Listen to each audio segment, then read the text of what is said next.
Hello students, red climax study channel पर आपका पुनः स्वागत है।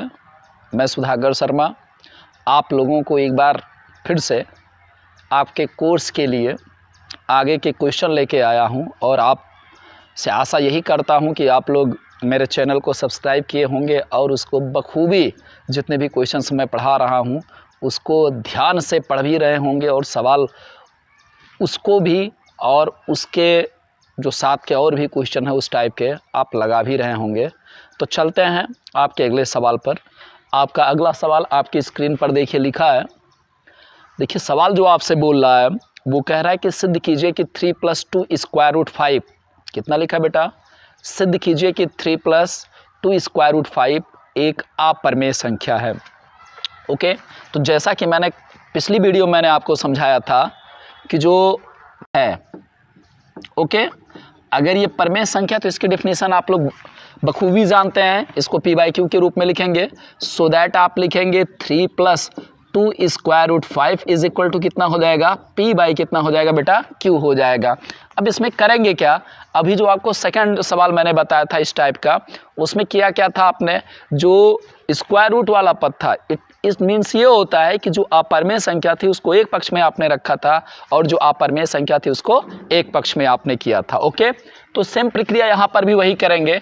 तो सबसे पहले इस 3 को आप क्या करेंगे? इधर ले आएंगे सो दैट आप लिखेंगे 2 √ 5 = कितना हो जाएगा? p/q माइनस बेटा कितना हो जाएगा? 3। ओके, q से 3 में मल्टीप्लाई कर देंगे।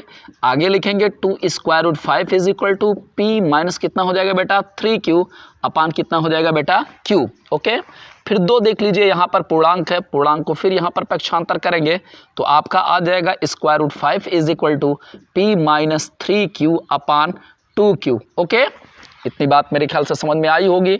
यहाँ पर मैंने आपको कल ही समझाया था कि p/q क्या है भाई साहब? परिमेय संख्या है। p/q को परिमेय संख्या क्यों कहेंगे? क्योंकि p और q का एक भी गुणनखंड उभयनिष्ठ नहीं है। तो वो आपको लिखने की आवश्यकता नहीं, यहाँ पर आपने सपोज ही किया है कि माना 3 + 2 √ 5 क्या है? परिमेय संख्या है। सो दैट आप इसको इक्वल लिख देंगे आप। तो यहाँ पर आपने क्या किया है कि जो अपरिमेय संख्या इसका मतलब √5 जो है उसको एक पक्ष में रखा है। जो बिना स्क्वायर रूट वाले यानी बिना रूट वाले जो पद हैं उनको एक पक्ष में रखेंगे आप लिखेंगे चूंकि इसके आगे p व q क्या है बेटा? पूर्णांक हैं। p व q क्या है बेटा? पूर्णांक हैं। इसलिए देखो यहाँ पे p - 3q यानी पूर्णांक में से जब आप पूर्णांक घटाते तो क्या निकलता है बेटा? पूर्णांक ही निकलता है। सो दैट आप लिखेंगे p - 3q भी एक क्या है? पूर्णांक है, भी एक पूर्णांक है। ओके, अब देखिए यहाँ पर बटे में क्या लिखा है बेटा? 2q। तो 2q भी अगर q एक पूर्णांक है तो 2 से जब आप q में गुणा करेंगे तो 2q भी एक क्या होगा? पूर्णांक होगा। तथा यहाँ पे लिख के आप लिखेंगे बेटा 2q भी एक क्या है बेटा? पूर्णांक है, एक पूर्णांक है। ओके, अब देखिए जब आप पूर्णांक यहाँ पर आप शो कर चुके हैं कि p - 3q एंड 2q क्या है? पूर्णांक है। तो पूर्णांक बटे पूर्णांक, जहाँ पे आपको p/q आपको यहाँ पे समझाया गया था कि p क्या है बेटा? पूर्णांक और q भी पूर्णांक है। सेम काइंड आप लिखेंगे p - 3q बटे 2q भी एक क्या होगा?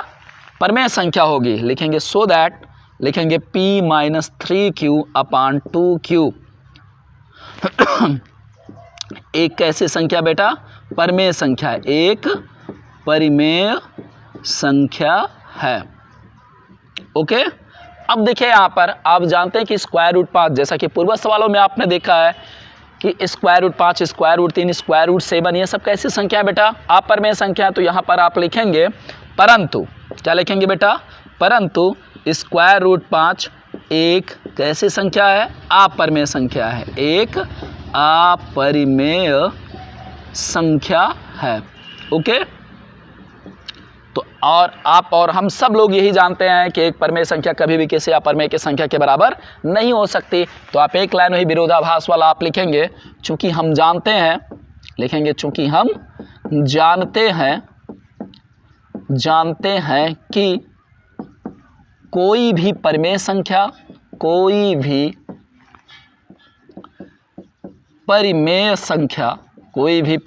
संख्या किसी अपरिमेय संख्या के बराबर नहीं हो सकती, किसी अपरिमेय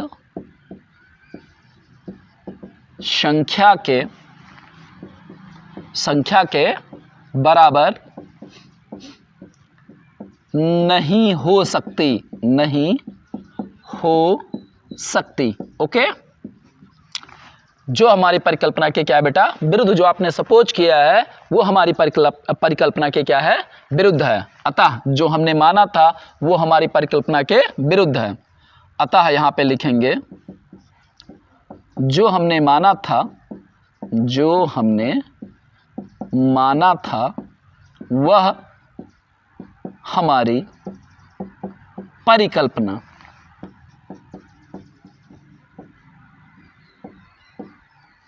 के क्या है, विरुद्ध है।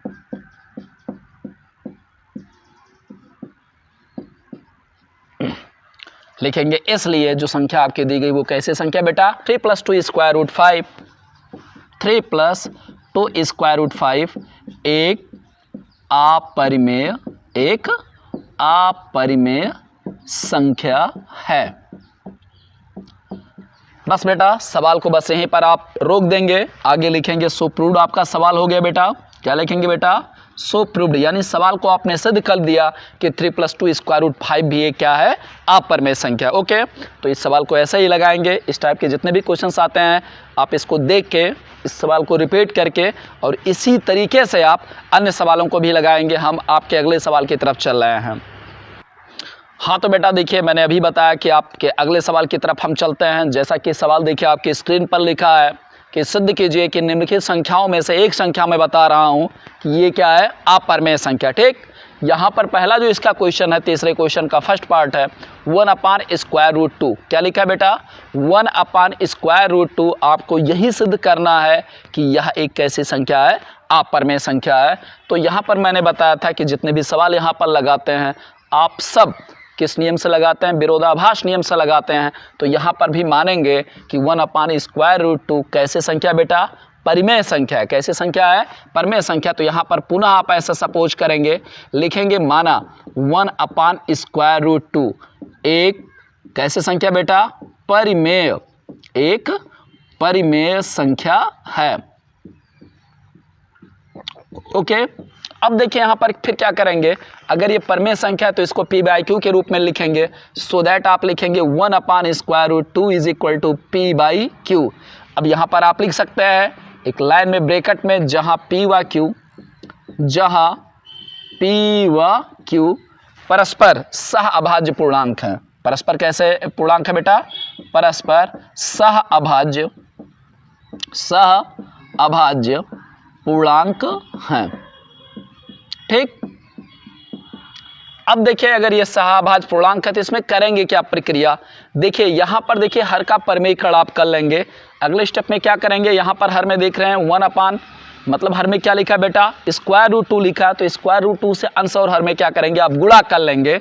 तो आप लिखेंगे अगले स्टेप में सो दैट आप 1 × √2 अपान √2 × √2 इज इक्वल टू, यहाँ पर कोई परिवर्तन नहीं होगा। आप लिखेंगे p/q, √2 से 1 में गुणा करेंगे तो आपका बेटा कितना हो जाएगा, √2 बटे में √2 से √2 में गुणा करेंगे तो स्क्वायर रूट का चिन्ह हट के कितना आ जाएगा बेटा, 2 आ जाएगा। बराबर आप लिखेंगे p/ कितना लिखेंगे, 2। अब देखिए 2 कैसे संख्या आ गई, आपकी पूर्णांक आ गई। तो तुरंत इसको आप पक्षांतर करेंगे। तो अगले स्टेप में आप लिखेंगे so that √2 is equal to कितना आ जाएगा बेटा, 2p अपान कितना आ जाएगा, q आ जाएगा। या फिर इस सवाल को यहीं पर रोटेट कर सकते हैं, ये आप अंश में ले जा सकते हैं। ये आपका ये जो हर है इसको अंश में ले जाइए, अंश हर में, तो यहाँ पर ये परिवर्तित आपका हो जाएगा। वैसे भी आप डायरेक्टली एक लाइन में लगा सकते हैं, मतलब √2 बराबर आप लिख सकते हैं q/p लिख सकते हैं। तो वहाँ पर भी कोई दिक्कत नहीं है, आप डायरेक्टली विरोधाभास जो नियम मैंने बताया उसी के हिसाब से आगे लिखेंगे। यहाँ पर भी वही लिखना है, आप लिखेंगे चूँकि p व q क्या है बेटा, पूर्णांक है। p व q क्या है बेटा, पूर्णांक है, इसलिए यहाँ पर अंश में क्या लिखा है बेटा, 2p, इसलिए 2p भी एक क्या होगा, पूर्णांक होगा, एक पूर्णांक होगा। ओके, अब अगली लाइन में आप क्या लिखेंगे, 2p upon q, so that आप लिखेंगे 2p अपान q एक परिमेय संख्या है। कैसे संख्या बेटा, एक परिमेय संख्या है। ओके। अब यहाँ पर आप जान रहे हैं, अभी पूर्व सवालों में आपने लगाया है कि स्क्वायर रूट 2 कैसे संख्या बेटा, अपरिमेय संख्या है।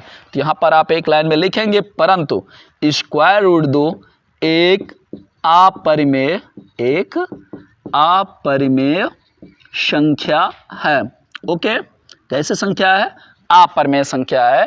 तो आप जानते हैं, चूंकि हम जानते हैं लिखेंगे, हम जानते हैं कि कोई भी परिमेय संख्या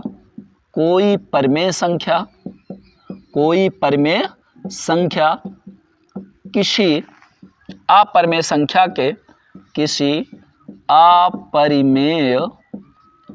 संख्या के बराबर नहीं हो सकती, अपरिमेय संख्या के बराबर नहीं हो सकती,